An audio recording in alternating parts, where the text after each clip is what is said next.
Përshëndetje miq të YouTube. Në këtë episod të ri aventura në çon përmes disa prej rrugëve më të pashkelura dhe më të bukura të juglindjes shqiptare. Do të ngjitemi në lartësitë mbi Ersek. Do të zbresim në pyjet rreth Leskovikut. Dhe përfundimisht do të mbërrim në Përmet. Por, a do të arrijmë të takojmë grupin e motoristëve nga Greqia? Le të shohim. Këto janë rrugë që nuk i shkruan askush. Nëse do të shohësh një Shqipëri që nuk tregohet shpesh, qëndro me mua në këtë episod të papërsëritshëm.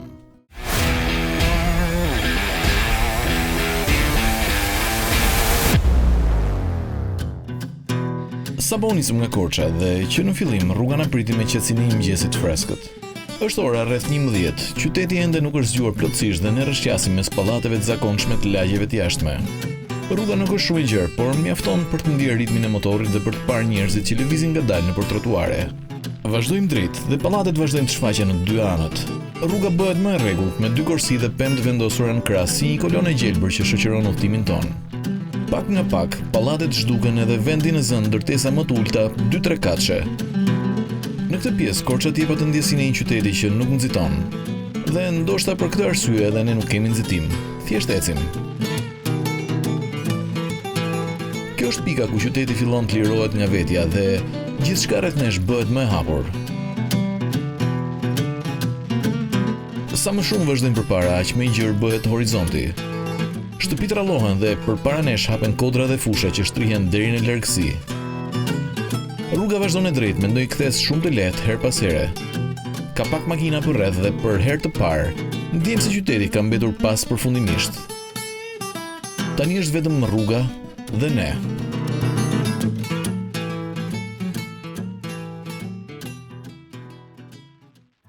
Po ngjitemi drejt Ersekës dhe rruga fillon të ndryshojë. Rrugë me kthesa të lehta, por e pastër, e hapur dhe me ndjesinë që po shkon gjithnjë më lart. Asgjë nuk të pengon pamjen dhe ajri bëhet më i freskët me çdo metër që lëm pas. Pak më tej shfaqen bordura betoni në dy anët. Duket se janë vendosur për të mbrojtur nga rrëshqitjet e dherave, por i japin edhe një ndjesi sigurie rrugës. Asfalti është i shtruar mirë dhe përpara në disa kthesa shohim segmentin që vazhdon deri larg, drejt horizontit.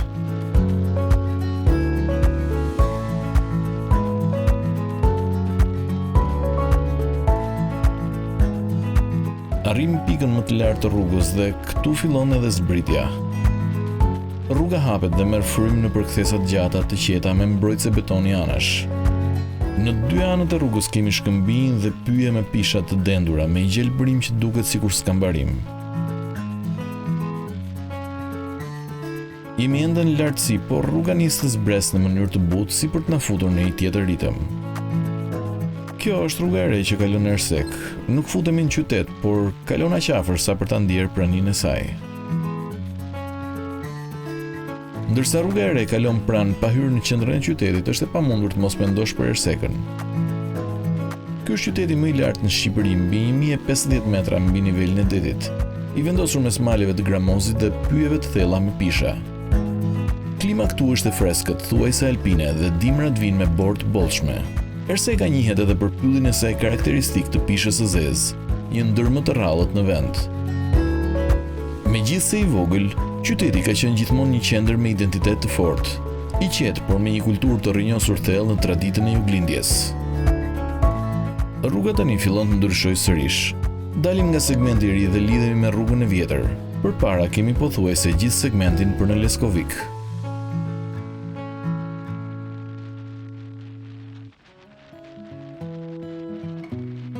Rruga vazhdon të përdridhet butë mes lartësive.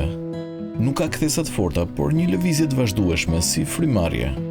Herë ngjitemi pak, herë zbresim.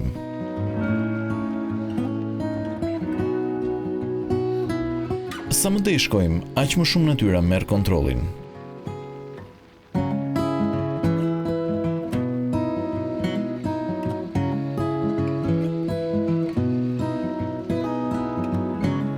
Pyjet fillojnë të bëhen më të dendur dhe rruga humbet ngadalë brenda jeshillikut. Kjo është një nga ato pjesët ku heshtja flet vetë.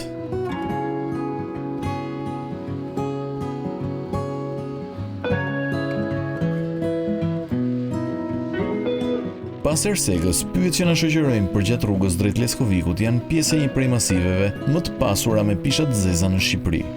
Këtu klima dhe lartësia krijojnë kushte të rralla, dhe për këtë arsye shumë prej këtyre pyjeve janë zona të mbrojtura.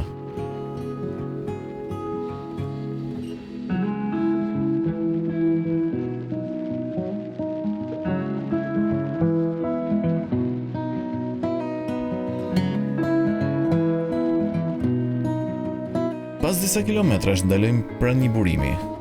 Ndajmë pak bukë, pim ujë dhe bëjmë disa foto që ndoshta do t'i ruajmë për më gjatë se sa menduam.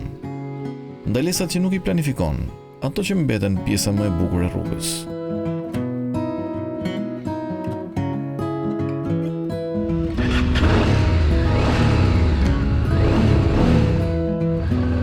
Ndezi motorët sërish dhe nisemi për rrugë.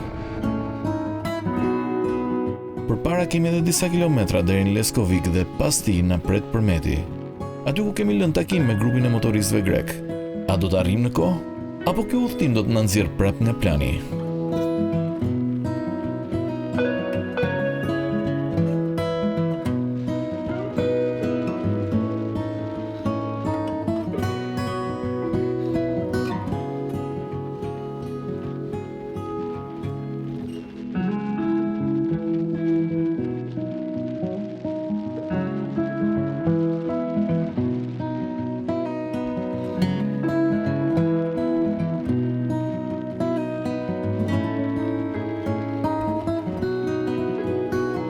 Leskoviku shfaqet majtas, i ulur në anë të kodrës, i qetë dhe pothuajse i patrazuar.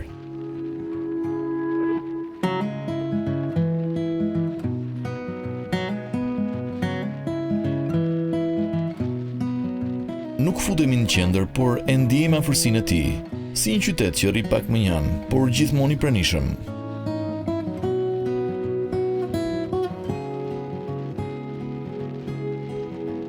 Vazhdojmë për pak metra të tjera dhe arrim në një ndarje rruge. Njëra shkon drejt qytetit, ndërsa tjetra, ajo që marrim ne, kthen majtas dhe nis të na drejtojë drejt zonës së quajtur Tre Urat. Është një devijim i qetë, por i rëndësishëm, sepse nga aty nis rruga që na çon drejt Përmetit. Lam Leskovikun pas krave, rruga fillon sërish të gjarpëroj, ndërsa ora vazhdon të ecë. Në Përmet na presin. Koha është kundërshtari ynë tani.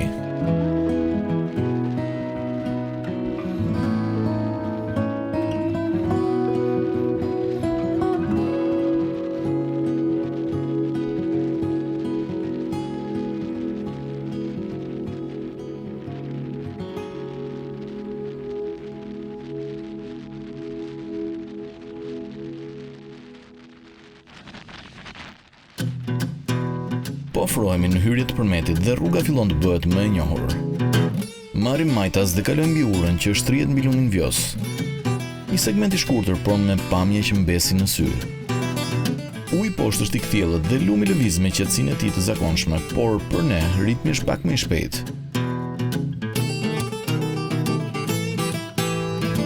Pasi kalojmë urën, marrim sërish majtas.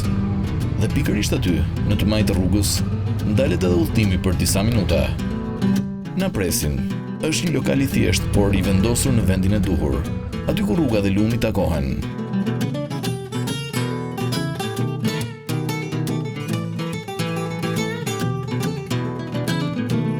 Grupi i motoristëve grek na pret me buzëqeshje. Takimi është i shkurtër, por i sinqert. Prezantohemi me liderin e grupit, Ioannis Manolakos, dhe me pjesëtarët e tjerë të grupit.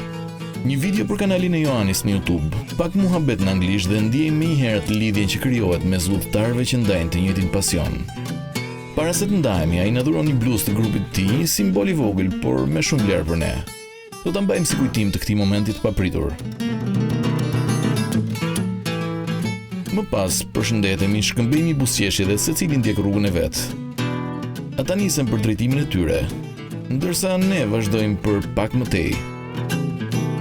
Drejt një restoranti ku do të ndalojmë për të ngrënë një drek që kemi nisur ta imagjinojmë që herët.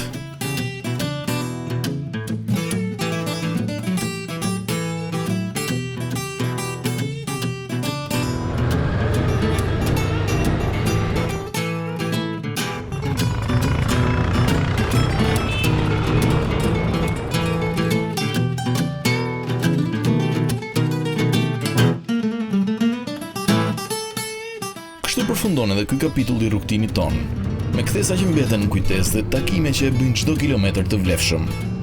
Në episodin tjetër do të ngjitemi drejt një prej rrugëve më të egra në Shqipëri.